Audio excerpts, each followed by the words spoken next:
Hello everyone, मैं नीलम तिवारी आप सभी का मैग्नेट ब्रेन्स में बहुत बहुत स्वागत करती हूँ। मैग्नेट ब्रेन्स एक ऐसा चैनल है जहाँ पर आपको किंडरगार्टन से लेकर 12th क्लास तक के सारे वीडियोस बिल्कुल फ्री अवेलेबल करवाए जाते हैं। चाहे NTSC, Olympiad, NEET, JEE, IIT, आपको बैंकिंग की तैयारी करनी हो, एसएससी की, सब कुछ कर सकते हैं बिल्कुल फ्री में।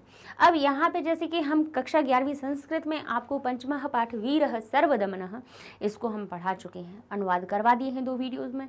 अब इसके बाद में अभ्यास आपको करवाने वाले हैं, अर्थात एनसीईआरटी ने आपको जो प्रश्न उत्तर दिए हुए हैं उनको हम देखेंगे कि भाई कौन कौन से प्रश्न हैं और ये क्या उत्तर होंगे। ठीक है, तो पहला हमारा प्रश्न है संस्कृत भाषया उत्तरम देयम, यानी संस्कृत भाषा के द्वारा आपको उत्तर देना है। पाठ हम अच्छे से पढ़ चुके हैं तो प्रश्न के उत्तर देना हमारे लिए सरल हो जाते हैं। तो जैसा पहला हमारा प्रश्न कहता है कि कस्य कवेः कस्मात् पुस्तकात् गृहीतो अयम पाठः।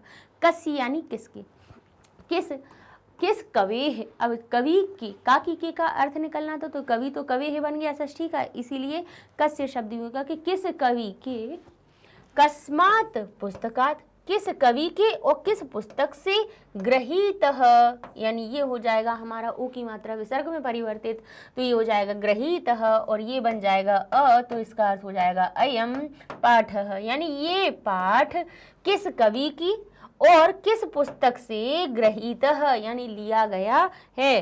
कहाँ से लिया गया है अब हमें ये बताना है, तो हम कहेंगे कस्य कवि, किसकी पुस्तक की, तो कहेंगे अब देखिए इनमें षष्ठी है तो उत्तर हमें षष्ठी में ही देना पड़ेगा।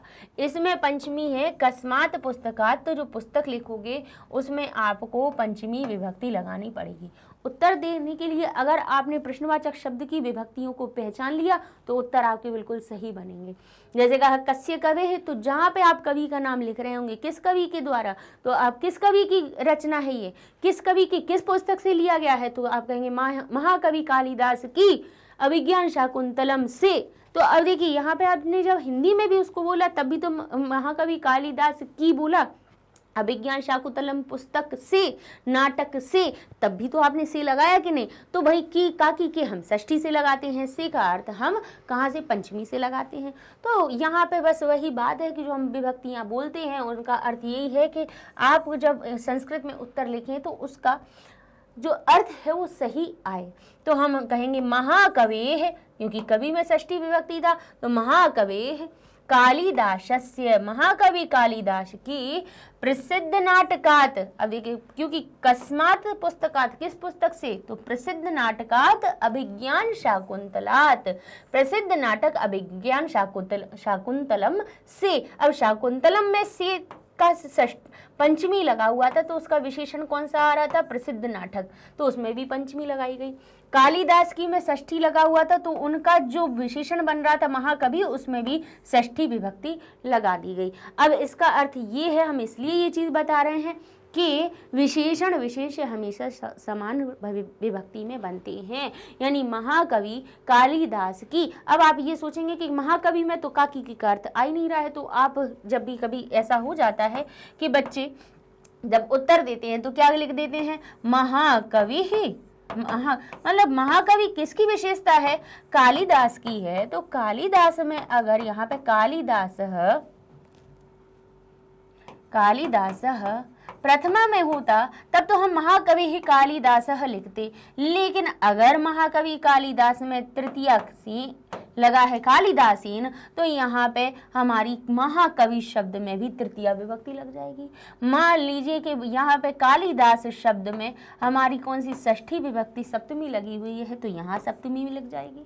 ठीक है, यहाँ हमारी कौन सी लगी हुई है, बोले यहाँ अब लगी है षष्ठी, यानी स्य लगा हुआ है, तो यहाँ पर भी फिर ये कवि शब्द प्रथमा का नार्य करके क्या बन जाएगा, कवे है, षष्ठी विभक्ति का बन जाएगा।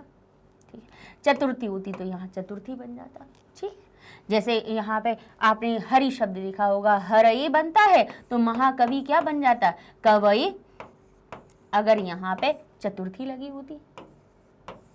ठीक है, अर्थात कालिदास आय लग जाता है। ठीक है, तो यहाँ चतुर्थी है, अर्थात ये नाम में अगर चतुर्थी है तो जिस उस नाम की जो विशेषता आ रही है उसमें भी चतुर्थी ही विभक्ति लगाई जाएगी। तो यहाँ पे प्रसिद्ध नाटक किसकी विशेषता बता रहा था? अभिज्ञान शाकुंतलम की। तो अभिज्ञान शाकुंतलम में पंचमी लगाई, तो उसके नाटक, उसकी जो विशेषता उसमें भी पंचमी लगाई हमने। कालिदास में षष्ठी लगाई, तो महाकवि में भी षष्ठी विभक्ति लगाई। ठीक है, अब बाकी तो फिर हमें ग्रही तो अयम पाठ है, यहीं से मिल जाएगा, कोई दिक्कत है ही नहीं, और कहीं से लिखने की जरूरत ही नहीं है। जो 2 प्रश्न थे उनके 2 प्रश्नों के जगह पे उनके सही समान विभक्ति के उत्तर दे दिया, आपका उत्तर बन गया। ठीक है, अब लिखा है बालः कीदृशं सिंह शिशुं कर्षति। इस बालक किस प्रकार, बालक जो है, अब बालक कीदृशम, अब आपको बताना है कि किस प्रकार से, अब जो वो खींच रहा था किस प्रकार से खींच रहा था उसकी विशेषता बतानी है। कीदृशम, तो अब आप कहेंगे उसमें जो हमने उत्तर पढ़ा था, क्या पढ़ा था कि बालक जो है आमर्द क्लिष्ट केसरम, यानी कि रगड़ से जिसके बाल केसर, यानी जिसके बाल क्लिष्ट हो गए हों, और जो मातुः अर्धपीत स्तनम, यानी माता का आधा दूध पिया जिसने, ऐसे सिंह शिशु को खींच रहा था, कि उसने खींचा, यानी अब भूतकाल की बात है, अभी तो नहीं खींच रहा है ना, तो कर्षति इसमें यानी खींच रहा था। कैसे? आमर्द क्लिष्ट केशरम मातुः अर्ध पीत स्तनम सिंह शिशु, क्योंकि देखिए सिंह शिशुम में द्वितीय है, तो कीदृशम में भी द्वितीय आ गई कि किस प्रकार से। ठीक है, तो अब जो उसके उत्तर आने हैं वो भी द्वितीय विभक्ति के। तो देखिए आमर्द क्लिष्ट केशरम मातुः अर्धपीत स्तनम, दोनों में ही द्वितीय विभक्ति लगा दी गई। समझ गए? तो उत्तर हमारा सही बन गया कि माता का आधा, जिसने स्तनपान किया, जिसने आधा दूध पिया, और ऐसे सिंह शिशु को कर्षति इसमें खींच रहा था। अब आगे लिखा है तापसी, यानी जो तपस्विनी थी, बालाएं, तो बालाए यानी बालक के लिए, क्रीडनार्थम बालक के खेलने के लिए, किम दत्तवती क्या देती, क्या दिया? तापसी ने बालक को खेलने के लिए क्या दिया? तो आप कहेंगे किम ददाती, तो आप कहेंगे मृत्तिका मयूरम, मृत्तिका मयूरम। अब किम शब्द भी देखिए कैसा बन रहा है, द्वितीय वाला, क्योंकि देने के द्वारा क्या देना चाह रही थी वो, तो यहाँ पे कर्मणि द्वितीय वाला ही किम बना हुआ है, क्योंकि प्रथमा का नहीं है। प्रथमा का अर्थ होता है क्या, प्रथमा की किम अगर लगा हुआ होता तो उसमें क्या का अर्थ निकलता, लेकिन यहाँ पे तो तापसी तो करता यहाँ पे पहले से ही है, बालक यहाँ पे चतुर्थी बनी रहा है, क्रीडन खेलने के लिए का अर्थ बता ही रहे हैं, तो देने के द्वारा देना चाह रही है ना, तो वो जिस चीज को भाई क्रिया के द्वारा जिसको सबसे अधिक पसंद किया जाता है वो ही हमारा क्या होता है, कर्म होता है। तो देने के द्वारा क्या दिया उन्होंने, बोले मृत्तिका मयूर, तो ये भी द्वितीय हो गया, क्योंकि प्रश्न हमारा द्वितीय में है तो उत्तर भी द्वितीय में बनेगा। ठीक है, तो हम क्या लिख देंगे, तापसी बालाय क्रीडनार्थम, किम की जगह लिखेंगे मृत्तिका मयूरम दत्तवती। ठीक है, चलिए अब अगला प्रश्न देखते हैं। क्रीड़ा परस्य बालस्य मातुम किम नाम ध्येयम। क्रीड़ा परस यानी खेल करता हुआ, क्रीड़ा परस्य यानी खेल में रत जो बालक है, बालक की मातुः किम नाम ध्येयम, माता का क्या नाम है। तो अब यहाँ पर हमने जब अपना गद्यांश पढ़ रहे थे तब वहाँ पर क्या हुआ था कि एक तापसी ने उस जो बालक है उससे कहा था कि वत्स इस शाकुंत लावण्यम प्रेक्षेष्व, यानी शाकुंत के लावण्य को देखो, ऐसा उन्होंने कहा था कि तुम क्या इसकी सुंदरता को पसंद करते हो, है ना। तो यहाँ पे शकुंत की लावण्य, लेकिन उसने अपनी क्या सुना था, शकुंत लावण्य शब्द को सुन के उसने ला के बाद में वण्यम शब्द का अर्थ ना समझ के उसने शकुंतला शब्द सुना, तो उसको अपनी माता का भ्रम हुआ। तब यहाँ पर ये प्रसंग उठा कि राजा ने पूछा, तब ये बात चीज़ आगे आई। ये चीज़ कुछ चीज़ें एनसीईआरटी में बहुत शॉर्ट करके उसको दिया है, बीच की कथा को बहुत कुछ लुप्त कर दिया है, नहीं बताया गया, तो मूल आपको कथानक बीच में दे दिए गए। तो जब राजा मन में सोचता है कि क्या इस बालक की माँ का नाम भी शकुंतला है, तो शकुंतला इत्यस्य मातुः नाम ध्येयम, हमने अपनी पंक्ति में पढ़ा था कि राजा जो है वो अब दुष्यंत है, अपनी आत्मगतम मन ही मन में सोचता है कि किम वा शकुंतला इत्यस्य नाम ध्येयम, क्या इसका शकुंतला नाम है। तो शकुंतला, अब हम उस पंक्ति से हम उत्तर ढूंढेंगे कि क्रीड़ा परस्य बालस्य मातु, खेल में रत उस बालक की माता का नाम क्या था, शकुंतला आसीत, शकुंतला था। अब इस किम के स्थान पे प्रथमा का क्यों आया, क्योंकि यहाँ पे माता का नाम पूछा जा रहा था। नाम बताने के लिए प्रथमा विभक्ति का ही प्रयोग किया जाता है।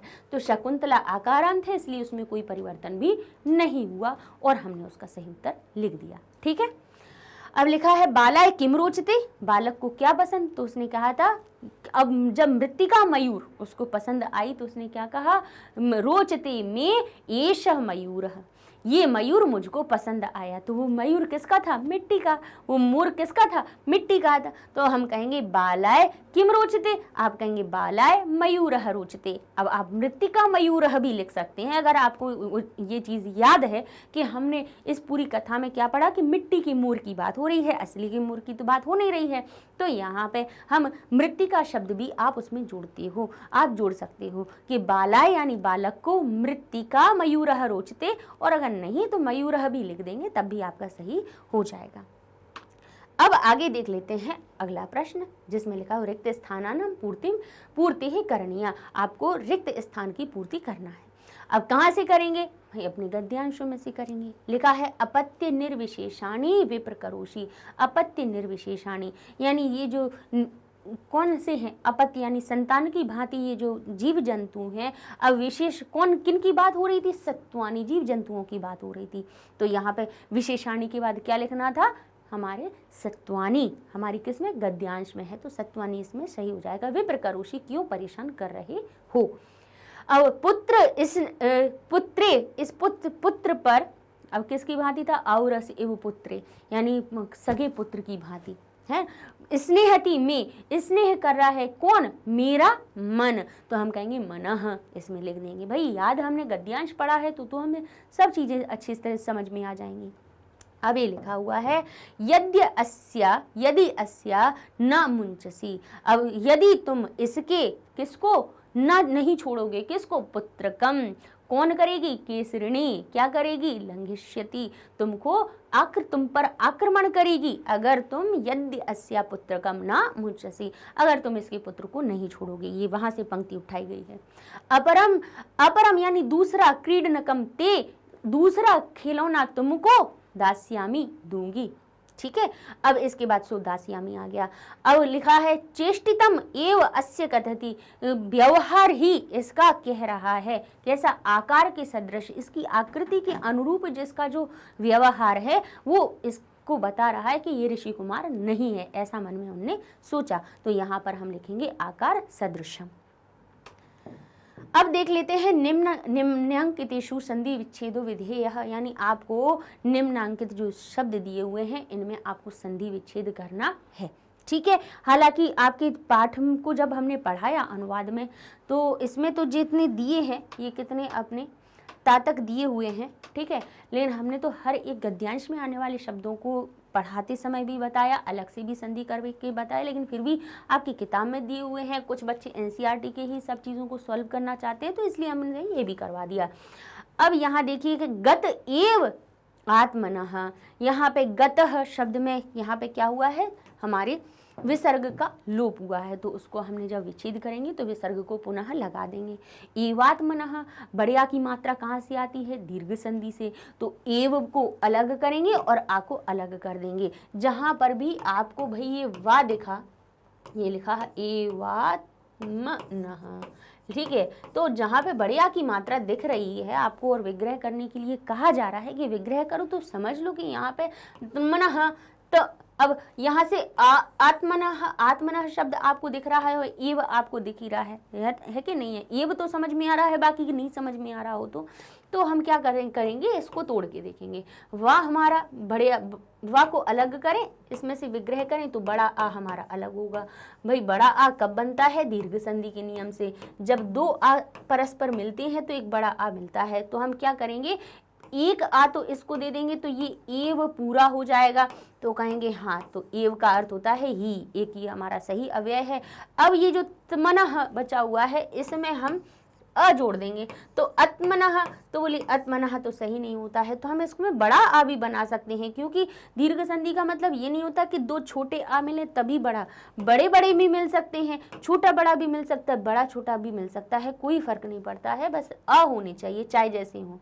अकह सवर्ण दीर्घ, सवर्ण के मिलने पे दीर्घ बनना है बस। तो यहाँ हम बड़ा आ भी लगा के देखेंगे तो आत्मनः शब्द सही हो जाएगा, यानी अपना। ठीक है। तो यहाँ पे इति एव आत्मनः, हमारा गतः एव आत्मनः शब्द इसमें से विग्रह हो जाएगा। अब औरस एव, तो यहाँ पर भी हमारा विसर्ग का लोप हुआ है, तो इसको जब हमने अलग विग्रह किया तो बना औरसः एव। अब आगे लिखा है दंतास्ते। अब जब आपके सामने स के बाद ता हो, श के बाद चा हो, श के बाद टा हो, तो इन श को लेकर के और भी एक और बता रहे हैं, और भी कहाँ कहाँ पे दिखेंगे, ऐसा श और स के बाद क हो, ठीक है, इस श के बाद पा हो, स के बाद पा हो, तो इन सा को लेकर के विग्रह में सिर्फ आपको विसर्ग में बदल देना है, क्योंकि ये सभी हमारे सत्व संधि के नियम से आते हैं।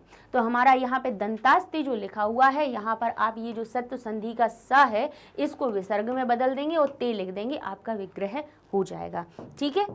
अब यहाँ पर लिखा है यद्यस्य। अब यद्यस्य जो बना हुआ है, इसको द्य को हमें क्या करना है, पहले तोड़ लेना है।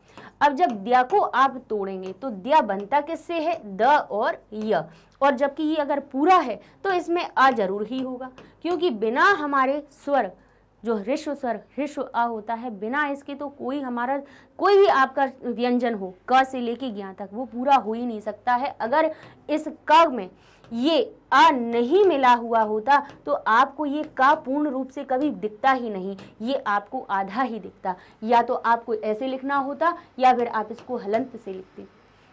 आपको व्यंजन माला, अब जब आपकी वर्णमाला पढ़ते हैं तो जहाँ से व्यंजन शुरू होते हैं आपको पूरा का दिखता है, वो किसकी वजह से दिखता है, इस आ की वजह से दिखता है। अगर ये स्वर ना जुड़े तो सारे आपके व्यंजन आधे ही रहेंगे, स्वर युक्त व्यंजन ही तब पूर्ण हो पाता है। तो ये द्या आपको पूरा दिख रहा है, अर्थात इसमें से हमने इसको जब विग्रह किया तो ये या अलग हुआ, दा अलग हुआ, और या में से आ अलग निकल दिया और स्या को हमने अलग कर दिया। ठीक है। अब हमने कल आपको एक नियम बता रहे थे, जब आप अनुवाद करवा रहे थे तब हमने आपसे कहा था कि आप एक चीज को ध्यान रखना, क्या कि अगर आपको कोई भी ये चार वर्णों में से कौन सा य, र, ल और व, इन चार वर्णों को कैसे दिखें, आपको स्वर युक्त दिखें, जो यानी पूरे हों, या तो चाहे इनमें कोई भी मात्रा लगी हो, अ की लगी हो, आ की लगी हो, ई की लगी हो, ई की, कोई भी स्वर युक्त दिखें और इनके पहले क्रमशः क्या बना हुआ हो, आधा व्यंजन हो। तो समझ लेना कि ये जो य है वो ई के परिवर्तन से आया है, र जो है वो री के परिवर्तन से आया है, ल है वो री के परिवर्तन से आया है, और व उ के परिवर्तन से आया है। यानी ई उ री य र ल व, ये कहाँ से आए हैं, इको यणचि सूत्र से। तो यहाँ पे हमें दो चीजें दिख रही हैं, द या पूरा दिख रहा था कि नहीं दिख रहा था, बोले दिख रहा था। ये स्वर युक्त था, बोले हाँ था, ये स्वर युक्त था। तो स्वर को सबसे पहले उस या में से अलग करके पीछे वाले शब्द को दे दिया, और इस या को क्या करो, ई में बदलो। ई में बदलो, कौन सी में, छोटी में भी बदल सकते हो, बड़ी में भी। तो पहले हम छोटी से काम चलाते हैं, तो हमने क्या किया, इसको छोटी ई में बदल दिया। छोटी ई में बदला तो ये इस स्वर में जाके इस प्रकार से जुड़ जाएगी। तो यदि भी हमारा सही बन गया और अस्या भी शब्द बन गया। अगर छोटी ई से लगाने से हमारा ये शब्द सही नहीं आता, तब हम बड़ी ई की मात्रा का प्रयोग करते। ठीक है ना। तो यहाँ पे हमारे सामने ये कौन सी संधि लगी, यहाँ पर हमारी लगी हुई थी यण संधि। तो हमारा शब्द जो निकला यदि अस्या में विग्रह हुआ। अब यहाँ पे फिर से देख लेते हैं क्या लिखा है, शकुंतले इत्यस्य। ठीक है, इति अस्य में भी है, यहाँ पे इत्यस्य जो है इसमें भी संधि हुई है, इसको भी हम विग्रह करके आपको बता देंगे। यहाँ पे एक ही मात्रा दिख गई आपको। अब शकुंतले इत्यस्य बना हुआ है, तो एक ही मात्रा, एक ही मात्रा कहाँ आती है, गुण संधि हमने पढ़ी हुई है। गुण संधि क्या कहती है, आ का जब ई से मेल होता है तो ए बनता है। तो यहाँ पे हमारे सामने ले बना हुआ था, क्या लिखा हुआ था, शकुंतलेत्यस्य, यही लिखा हुआ है। तो शकुंतल तक शकुंत तक हमें कोई परिवर्तन नहीं आ रहा है। हमें यहाँ पे सबसे अधिक क्या आ रही है, यहाँ पे दिक्कत आ रही है। यहाँ लग रहा है कि यहाँ संधि हो सकती है, और यहाँ पर भी हमें संधि का अनुमान लग रहा है, क्योंकि या के पूरा या है, स्वर युक्त या है, और उसके पहले आधा व्यंजन है। तो पहले हम पहली संधि को देखेंगे, उसके बाद में दूसरी संधि को देखेंगे। तो हम पहले इनको तोड़ेंगे। तो ला को अगर हमने तोड़ा तो ला में से हमारे सामने ए निकला। ए कैसे बनता है, आ और ई के मेल से। अ और ई के मेल से। तो अब हम आ तो इसको दे देंगे, पहले अ इसको देखेंगे तो ये हो जाएगा हमारा शकुंतल हो गया, और ई इसको दे दिया तो ये हो गया हमारा इत्यस्य। तो इत्यस्य शब्द हमने अलग कर लिया, लेकिन छोटे आ से शकुंतल बन रहा था, लेकिन मूल नाम क्या था उनका, शकुंतला, तो हमने इनको बड़ा आ दे दिया, तो शकुंतला हमारे सामने पहले एक नाम अलग आ गया। तो ये आ गया हमारे सामने। अब आ को हमने कर दिया इत्यस्य बन गया, एक तो हमारा शब्द टूट कर निकल के आ गया शकुंतला। अब आती है इत्यस्य की बारी, तो अब हम क्या करेंगे, यहाँ पर देखेंगे कि ये जो भाई हमारे सामने क्या आया है, या को में से क्या निकालो, इसका स्वर और पीछे वाले शब्द को दे दो, तो ये हो गया अस्य, निकाल दिया। इस आ को बदलो ई में, या तो छोटी में या बड़ी में, तो हम पहले छोटी में बदल के देखेंगे, सो ये इति हमारे सामने सही बन गया, तो ये हो जाएगा इति और ये हो जाएगा अस्य। यानी यहाँ पर हमारा जो शब्द है शकुंतला इत्यस्य, और इत्यस्य भी इति और अस्य शब्द से मिलकर बना है। ठीक है, अब यहाँ पे देखिए खलवयम, वही यण संधि का नियम, बार बार देखिए संधि करना सब सिखा देते हैं, विग्रह करना सबसे कठिन होता है, वही सब नहीं बताते हैं। यहाँ पे हम वही बात बार बार बता रहे हैं। क्या लिखा है यहाँ पे, खलवयम, खलवयम, ठीक है। यारा लावा जब पूरे दिखे, स्वर युक्त दिखे, आगे व्यंजन दिखे आधा, वहीं से तोड़ना शुरू कर दो, ठीक है। तो अब आप कहेंगे यहाँ पे भी तो या पूरा दिख रहा था, आधा व्यंजन था, लेकिन अगर हम इसमें से आ निकाल भी देते तो जाता कहाँ वो, अर्थात अंत की बात को हम छोड़ देते हैं, अंत में फिर कुछ नहीं करते हैं। तो संधि बीच में होती है ना, वर्ण के अंत में थोड़ी ना संधि का वो नियम लगाया जाता है। तो ये हो गया वा को हमने तोड़ा, वा में से अ निकला, तो सीधा इसको पहले दे दिया, सो अयम पूरा हो गया। अब रह गई इसकी बात, ये खल था, वह कहाँ से आता है, उ या उ के परिवर्तन से। तो पहले हम इसको छोटा उ देखेंगे तो ये खलु हो जाएगा। बोले ठीक है, मिल गया हमें, बोले खलु भी मिल गया। खलु हमारा एक अव्यय होता है, निश्चित का अर्थ बताता है, और अयम भी हो गया। बोले दोनों हमारे हो गए। तो लीजिए इस प्रकार से हो गई आपकी संधि विग्रह, ठीक है। और देख लेते हैं अब क्या लिखा है, बाले अस्मिन। तो अब यहाँ पर हम आपको विग्रह करने का नियम बता दें। कभी भी आपको एक ही मात्रा के बाद में अवग्रह का चिन्ह मिले, ठीक है, ध्यान रखिएगा, एक ही मात्रा लगी हुई हो, ठीक है, किसी भी शब्द में, किसी भी व्यंजन में, कोई एक की बात नहीं कर रहे हैं, किसी भी व्यंजन में एक ही मात्रा हो और अवग्रह का चिन्ह हो, तो उसको तो आप अ में बदल दीजिए और इसको जस का तस लगा रहने दीजिए, बस हो गया। ये पूर्व रूप संधि होती है, ठीक है। तो ऐसे आप विग्रह कर देंगे। अब एक और तरीका बता रहे हैं। अब जैसे कि अवग्रह के चिन्ह के पहले ओ की मात्रा दिखे, तो ये उत्व संधि का नियम होता है।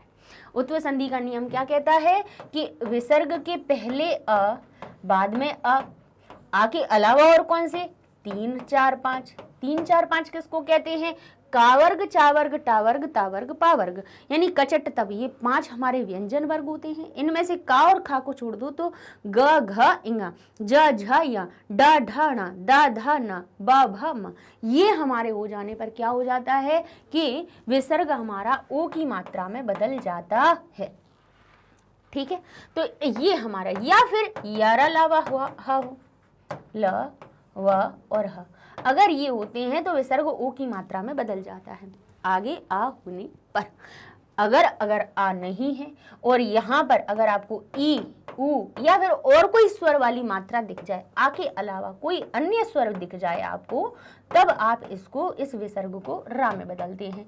तो ये पीछे के अक्षर समान रहते हैं, बस आगे की मात्रा बदल जाने से विसर्ग ओ की मात्रा में बदल जाता है और नहीं तो विसर्ग रा में बदल जाता है। तो अब इसको पहचानने का तरीका क्या है कि विसर्ग की आपको ओ की मात्रा दिखे, ओ की मात्रा के बाद या तो अवग्रह का चिन्ह दिखे, तो ये अवग्रह किसका परिवर्तन होता है, अ का परिवर्तन होता है, ठीक है।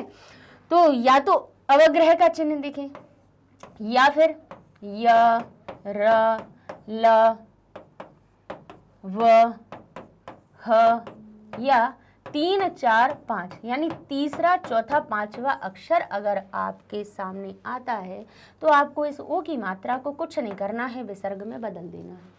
और अवग्रह का है तो उसका मूल रूप आ लिख दीजिए, और नहीं बाकी सब में तो कोई परिवर्तन होता ही नहीं है, ठीक है, तो ये उत्व संधि का नियम। तो ये भी तो अस्मि किस क्या हुआ, त में लगा दिया विसर्ग और अवग्रह बन गया आ में।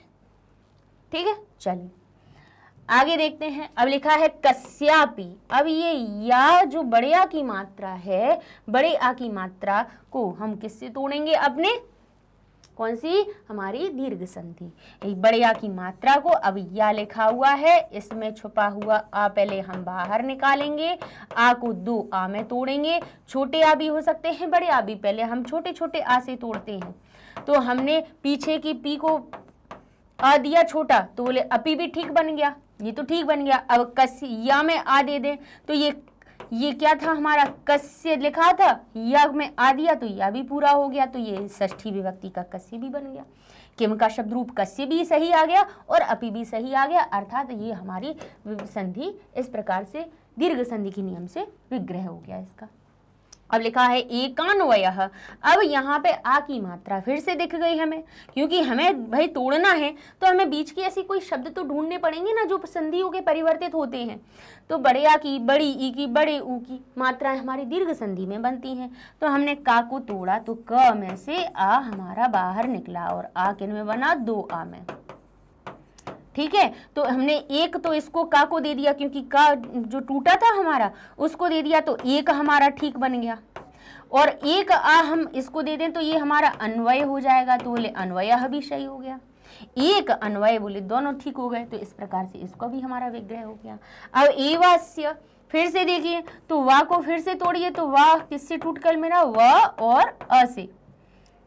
व किससे मिलकर बना है हमारा, व में से आ को बाहर निकाला, फिर आ को हमने तोड़ा तो दो आ में बदला ये, फिर स्या है तो इसको स्या में जोड़ दिया, तो ये हो गया अस्य। और ये वर को हमने आ दिया तो ये हमारा एव भी पूरा हो गया, तो एव भी हमारा क्या मिल गया, हमें अपना एक अन्वय जो हमारा क्या बोलते हैं उसको, अव्यय, एक अन्वय याद आ रहा है, अव्यय हो गया। और अस्य हमारा अलग इदंश का षष्ठी विभक्ति का रूप निकल आया। ठीक है, फिर से देखिए तमस्योपहार। अब यहाँ पे तमस्य, तो पहले हम यहाँ पे यहाँ का संयोग बाद में देखेंगे, ओ की मात्रा निकालेंगे। तो यहाँ पे तमस्य में से ओ की मात्रा को हमने अलग निकाला। ओ की ओ कहाँ पर आता है, मात्रा कहाँ बनती है, हमारी गुण संधि में। कैसे कहेंगे, अ और ऊ के मेल से ओ की मात्रा बनती है। तो हम पहले इसको क्या देंगे, आ दे देंगे, छोटा आ दे के देखेंगे तो बोले तमस्य, बोले स्या ठीक दिख रहा है षष्ठी विभक्ति का, तो कह देंगे ठीक है इसको आ दे दिया। आगे वाले को कहेंगे, आगे वाले को ओ जो उपहर बचा हुआ है उसको छोटा ऊ देखते हैं, तो उपहर भी शब्द सही बन गया। ठीक है, यानी देना।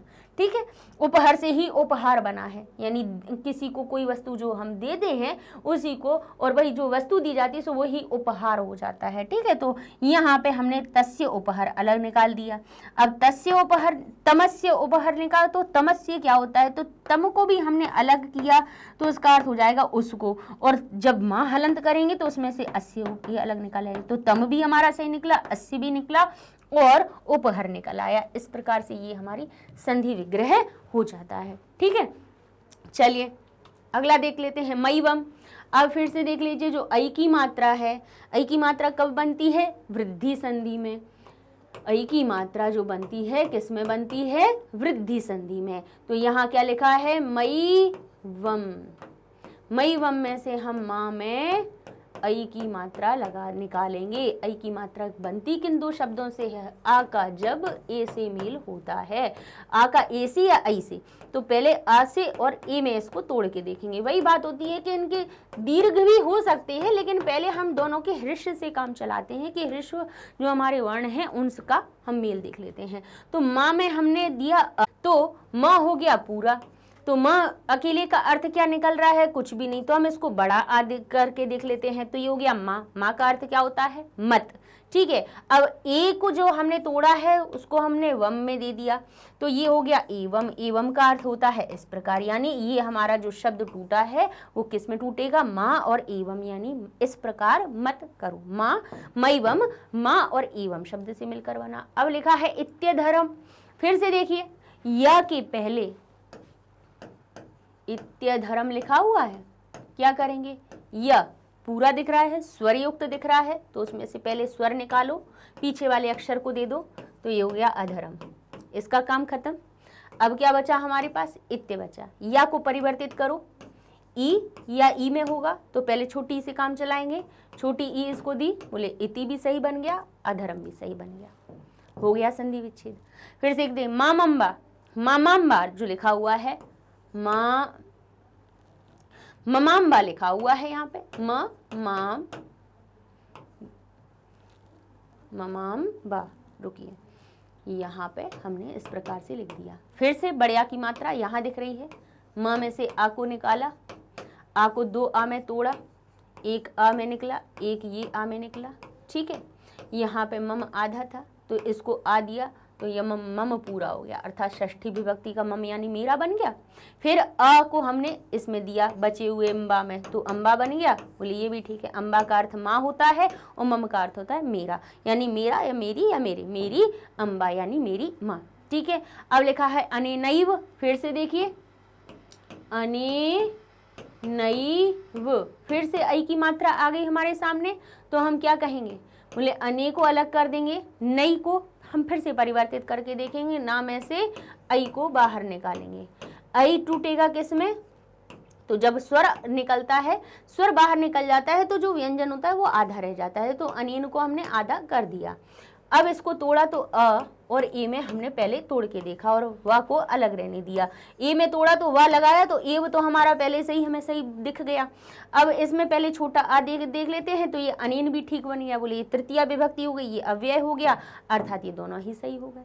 इस प्रकार से ये हो जाते हैं आपके संधि विच्छेद, ठीक है। हमें अगर संधि के हमने संधि नियम पढ़े हुए हैं, संधि हमने पढ़ी हुई हैं, तो उनको विग्रह करने के लिए हमें क्या ध्यान रखना होता है कि जैसे गुण संधि, जैसे हमारी पहले आती दीर्घ संधि, दीर्घ संधि में कौन से वर्ण बनते हैं, दीर्घ आ ई उ री ली, ठीक है, ये दीर्घ आते हैं। री का दीर्घ नहीं होता है तो अब प्रयोग भी नहीं होता है। हमारी जब आप वैदिक संस्कृत पढ़ते हैं तो वहां पर ये जरूर प्रयोग दिखाई देता है।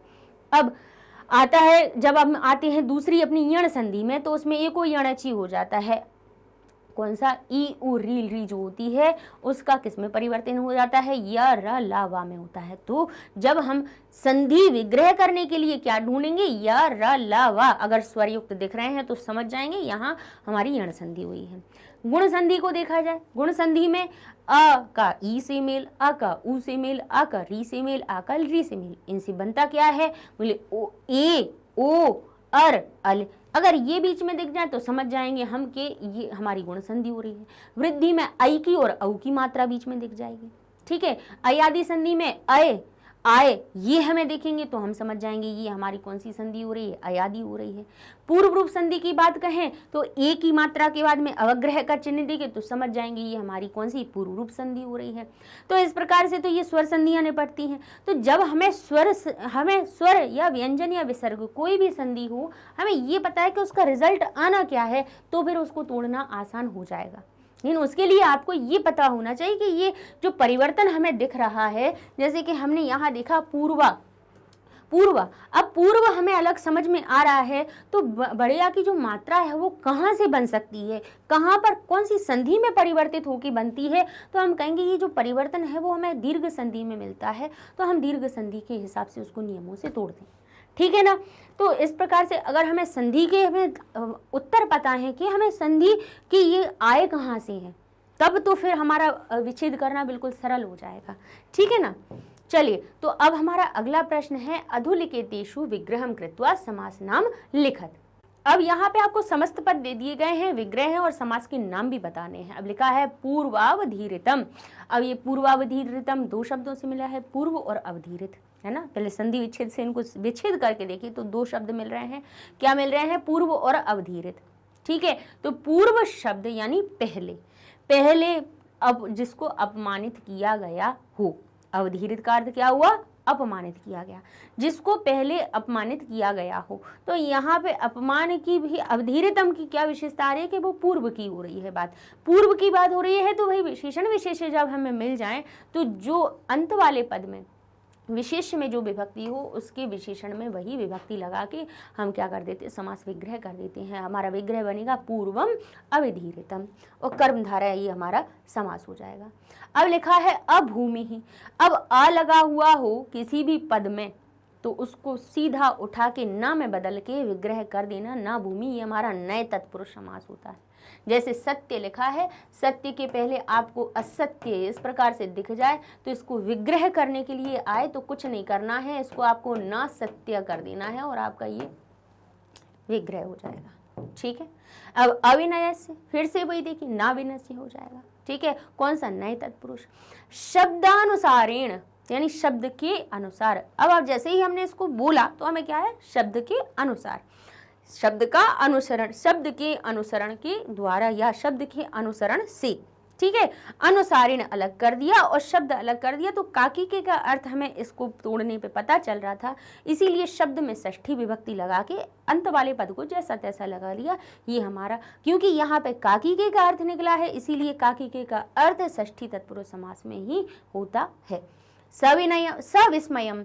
अब किसी भी शब्द के मूल शब्द के पहले सा दिख जाए तो सा को पहले लेके सहित में बदल दीजिए, स को उठा करके विग्रह करते समय सहित में बदल दीजिए और जो अंतिम पद है उसमें लगा दीजिए तृतीया विभक्ति, उसके हलंत को हटा करके। तो विस्मय जो है तो विस्मय बन जाएगा विस्मयेन। ये हमारे अव्ययी भाव समास का नियम होता है। ठीक है।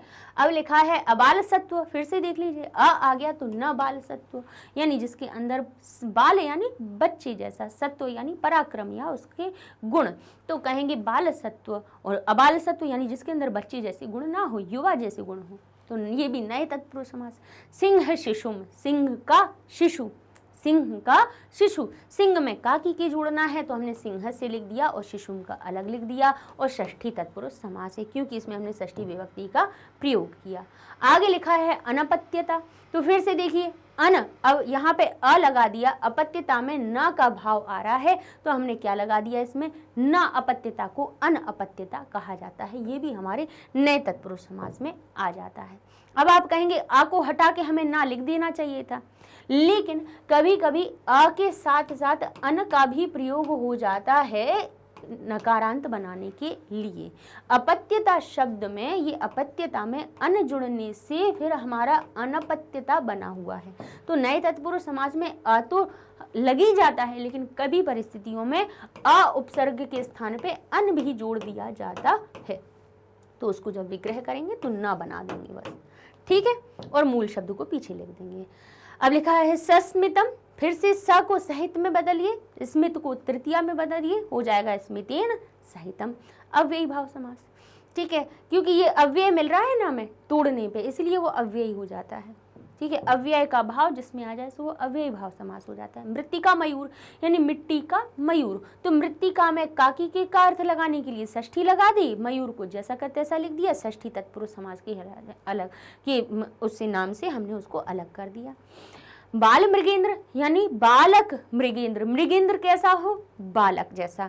तो बाल शब्द क्या बोल रहा है, मृगेंद्र की विशेषता बता रहा है कि वो कैसा सिंह है, कैसा मृगेंद्र है। मृग इंद्र से बना मृगेंद्र, यानी मृग यानी हिरण, हिरणों का राजा कौन होता है, सिंह। तो मृगेंद्र शब्द बना सिंह के राजा से, यानी जो मृग हिरण के राजा को मृगेंद्र कहा जाता है। हिरण का राजा कौन होता है, हिरण नहीं होता है, सिंह होता है। ठीक है।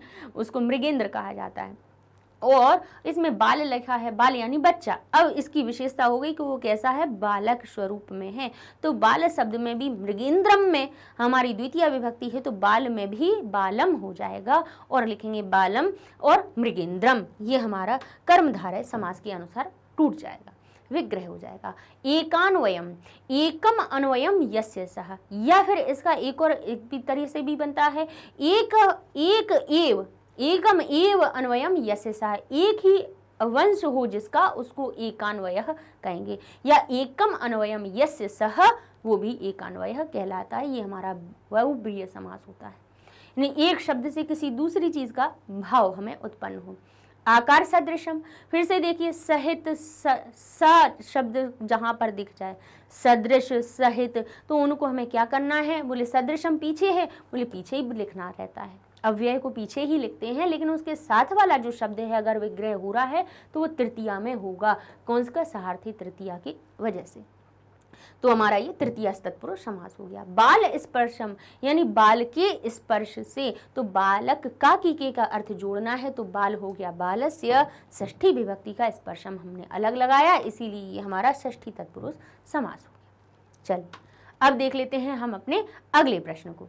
लिखा हुआ है अधोलिखितानाम पदानाम संस्कृत वाक्येषु प्रयोगः करणीयम। अब नीचे लिखे हुए जो पद हैं उनका आपको संस्कृत के वाक्यों में प्रयोग करना है, अर्थात ऐसे वाक्य बनाइए जिसमें कि उन शब्द का प्रयोग हो जाए। तो जैसे सविस्मयम यानी विस्मय के साथ में, तो आप कहेंगे दुष्यंतः सविस्मयम बालम अपश्यत। दुष्यंत विस्मय के साथ बालक को देखा, दुष्यंत ने विस्मय के साथ में बालक को देखा। एक सरल वाक्य बन गया। कर्षति तो खींचना, कर्षति का अर्थ होता है खींचना, जोतना भी होता है, खेत को जोतने के लिए भी कर्ष धातु का प्रयोग किया जाता है, खींचने को भी किया जाता है। भाई एक तरह से जोतने में भी देखो, हल जब चलाया जाता है तो हल को खींचा ही तो जाता है उसमें, तो कर्षति यानी बालम या रगड़ते हुए आना। ठीक है, तो वो एक ही शब्द के कई जगह हमारे अर्थ प्रयोग हो जाते हैं। तो कर्षति यानी बालः सिंह शिशुम कर्षति, बालक सिंह शिशु को क्या करता है? खींचता है। ठीक है, आगे लिखा है स्नेहति। स्नेहति यानी प्रेम करती है। कौन? माता पुत्र स्नेहति, माता पुत्र पर स्नेह करती है। ठीक है, केसरिणी, केसरिणी वने निवसति या वसति लिख दो, केसरिणी वन में रहती है। अब आगे लेगा उटजे, उटजे यानी होता है हमारी कुटिया में। तो कहा उटजे मृत्तिका मयूरः अस्ति, कुटिया में मृत्तिका मयूर है। ठीक है, उटजे बालकः अस्ति, कुटिया में बालक है। ठीक है, कुछ भी आप लिख सकते हो, कोई भी चीज लिख दो कि कुटिया में क्या है, तो उस चीज को लिख के अस्ति लिख दीजिए, आपका वाक्य में प्रयोग हो गया। व्यपदेशः तो आप कहेंगे भवतः कः व्यपदेश, आपका कौन सा वंश है? व्यपदेशः यानी वंश, तो आप कह सकते हैं भवतः कः व्यपदेशः, आपका क्या वंश है? प्रक्षेष्यो ते यानी देखो, वो तुमको प्रकृति सुंदरता प्रक्षेष्व, तुमको क्या प्रकृति सुंदरता पसंद आती है? इक्ष धातु में है ना, इक्ष का अर्थ होता है चाहना, पसंद होना भी अर्थ निकलता है उसमें। ठीक है, इक्ष धातु एक होती है देखने के लिए, और एक इक्ष जो धातु होती है वो इच्छा करने के में होती है। क्या तुम्हें प्रकृति सुंदरता पसंद आती है? तो ये हमारा अर्थ बनेगा। माम अम्बा यानी माम अम्बा मम अम्बा गृहे अस्ति। अब चलते हैं हम अपने अगले प्रश्न पर। लिखा है प्रकृति प्रत्यय परिचयः। अब इसमें लिखा है सुचित्वा। सुचित्वा, हालांकि देखिए हमने आपको जब पाठ पढ़ाया है तो उसमें हर गद्यांश के साथ में तो हम आपको प्रकृति प्रत्यय करवा ही चुके थे। अब यहाँ पे सुचित्वा जो शब्द है कहाँ से मिलकर बना है? सूच धातु में एक त्वा प्रत्यय लगने से। ठीक है, प्रक्रीड तुम कहाँ से बना हुआ है? प्र उपसर्ग क्रीड धातु में बना। तुमुन लिखा हुआ है, तुम लिखा हुआ है कहीं पे शेष, तुम ढुम ध्वम, ये देखें तो समझ जाना कि ये तुमुन प्रत्यय से आ रहे हैं, तो यहाँ पे ये तुमुन प्रत्यय का लगा दिया। ठीक है, धुम टुम तुम ये जो आते हैं वो कहाँ से? तुमुन प्रत्यय के आते हैं। अब लिखा है अवलोक्य, तो अब उपसर्ग लोक धातु में ल्यप प्रत्यय लग जाने से बन जाता है। अनुबध्यमान, तो अनुबद्ध में यक कर्मणि यक जो लगाने से फिर हमारा शानिच प्रत्यय लग जाता है, फिर अनुबध्यमान शब्द बन जाता है। निष्क्रांता, निस उपसर्ग क्रम धातु में इक्त प्रत्यय लग जाने के बाद में फिर टाप प्रत्यय जब लगता है तो निष्क्रांता शब्द बनता है। उपलब्ध कहाँ से बनता है? उप उपसर्ग लब धातु में ल्यप प्रत्यय लग जाने से। अब लगा है उपलालयन, अब लिखा है उपलालयन, तो उप उपसर्ग लल धातु में क्षत्रि प्रत्यय लग जाने से उपलालयन बन जाता है। अब चलते हैं अगले प्रश्न पर। लिखा है भाषया, अपनी मातृभाषा के द्वारा, सप्रसंगम, अपने प्रसंग के साथ व्याख्यायताम, व्याख्या करो आप। ठीक है, यानी क्या करना है? अब यहाँ पर आपको पुस्तक में तो केवल इतनी पंक्ति दे दी थी। ठीक है, अब इस पंक्ति का अगर हम सीधे ऐसे आपको प्रसंग और व्याख्या बता देते तो आप समझ नहीं पाते, तो हमने इसीलिए इसको अपनी तरफ से यहाँ पे हमने जोड़ दिया, जिससे कि हम साथ में आपको अर्थ बताते जाएं। ये हमारा जब प्रारंभ हुआ है पाठ तभी ये श्लोक दिया हुआ है। क्या है? मनोरथ है ना आशन से, मनोरथ के लिए तो मेरी कोई आशा है ही नहीं, तो किम बाहो स्पृंदशे वृथा, तो क्यों मेरी बाहु यानी भुजा स्पृंदशे क्यों स्पंदन कर रही हो? स्पंदशे वृथा, वृथा में यानी बेकार में ही क्यों स्पंदन कर रही हो, क्यों फड़क रही हो? क्योंकि मनोरथ के लिए ना आशन से, मुझे कोई आशा नहीं है, तो बाहु यानी भुजा क्यों वृथा, क्यों विकार में भड़क रही हो। पूर्वावधीरितम श्रेयः दुखाय परिवर्तिते, क्योंकि श्रेयः यानी होता है कल्याण, यानी पूर्व में अधीरित, पूर्व में अपमानित किया कल्याण, जिस कल्याण यानी जिस शकुंतला का मैंने पूर्व में अवधीरितम कल्याण, वो क्या किया, इस कल्याण का मैंने पूर्व में अपमान किया, तो दुखाय परिवर्तित, वो तो दुख के रूप में ही परिवर्तित होगा, यानी उससे वो दुखद रूप में ही मेरे पास परिवर्तित लौट कर आएगा। यानी बहुत मुझे कष्ट, भाई कितने सालों तक वो लोग अलग रहे। राजा दुष्यंत ने शकुंतला को बहुत ढूंढने का भी प्रयास किया, जब उन्हें याद आया वो सारी चीज़ें, श्राप, दुर्वासा ऋषि का जो श्राप था वो धीरे धीरे जब कम हुआ, तब उन्हें याद आई वो सारी चीज़ें, तो उन्होंने शकुंतला को बहुत ढूंढने का प्रयास किया, लेकिन बहुत समय बाद फिर उन्हें मिली। तो अब उन्होंने यही चीज़, इसी को उन्होंने कहा कि पूर्व अवधीरितम श्रेयः, जिस कल्याण को मैंने पहले अपमानित कर दिया, तो दुखाय परिवर्तित, वो तो वो दुख, मतलब बहुत दुख से ही परिवर्तित प्राप्त होगा, है ना, पुनः बड़ी मुश्किल से ही प्राप्त होगा। तो ये प्रसंग हम पहले लिखेंगे कि कहाँ से आया है। तो आप कहेंगे प्रस्तुत पद्य एकादशी का कक्षा की संस्कृत पाठ्यपुस्तक जो भास्वती भाग 1 है, उसमें संकलित अध्याय कौन सा है, पंचमः पाठ है, वीर सर्वदमनः से उद्धृत है। यह अध्याय महाकवि कालिदास द्वारा रचित विश्वविख्यात नाटक अभिज्ञान शाकुंतलम के 7वें अंक से लिया गया है।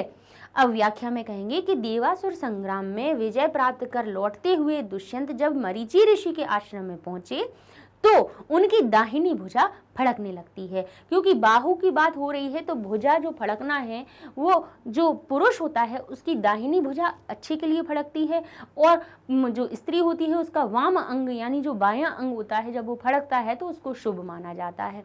तो वो शुभ शकुन का संकेत मानते हैं, कहते हैं कि तब दुष्यंत कहते हैं कि शकुंतला की प्राप्ति स्वरूप जो अभिलाषा है, मनोरथ है मेरा, वो पूर्ण होने की कोई आशा नहीं है, ना आशांसी।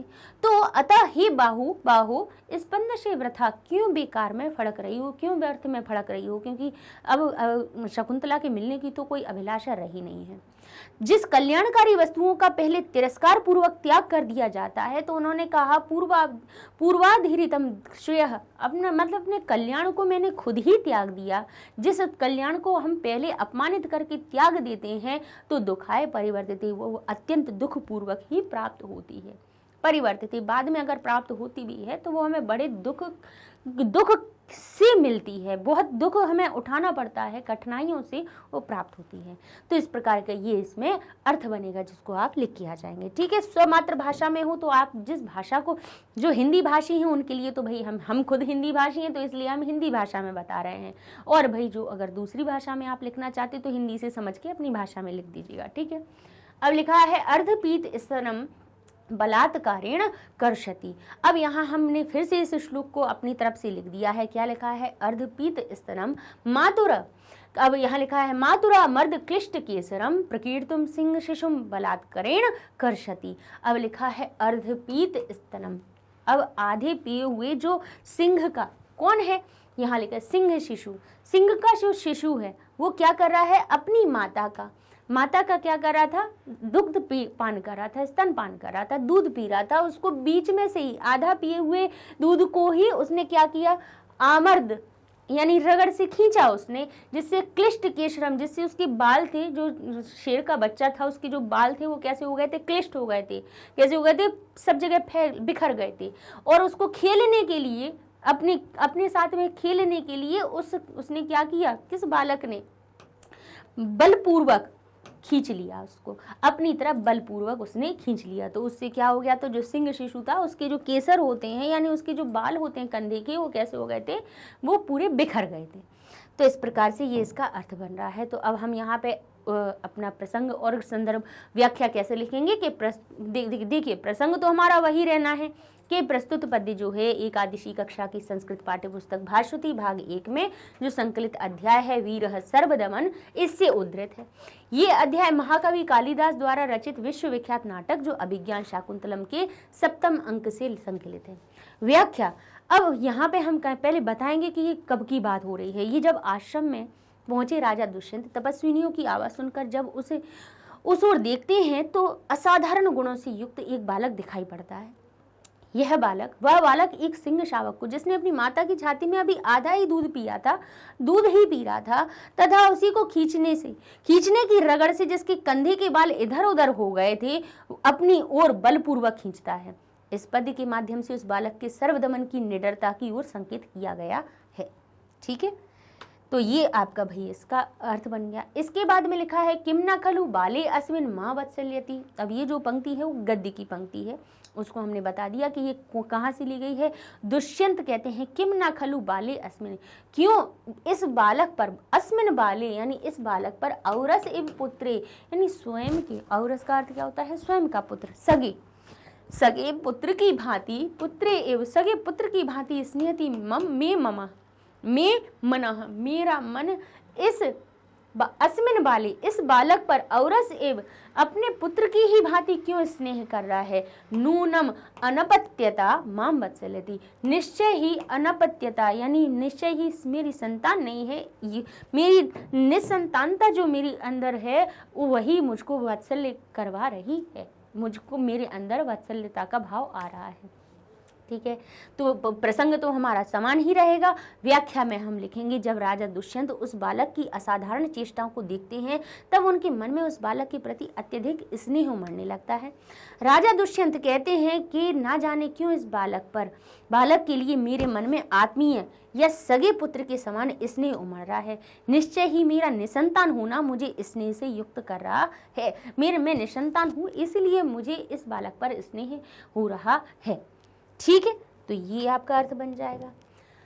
अब इसमें हमारा अगला प्रश्न है स्वमातृभाषा या आशय स्पष्टीकृत। अब इसमें अपनी मातृभाषा के द्वारा आपको आशय स्पष्ट करना है। वही बात है कि व्याख्या बता देनी है, लेकिन इसमें प्रसंग नहीं लिखना है तो हम नहीं लिखेंगे।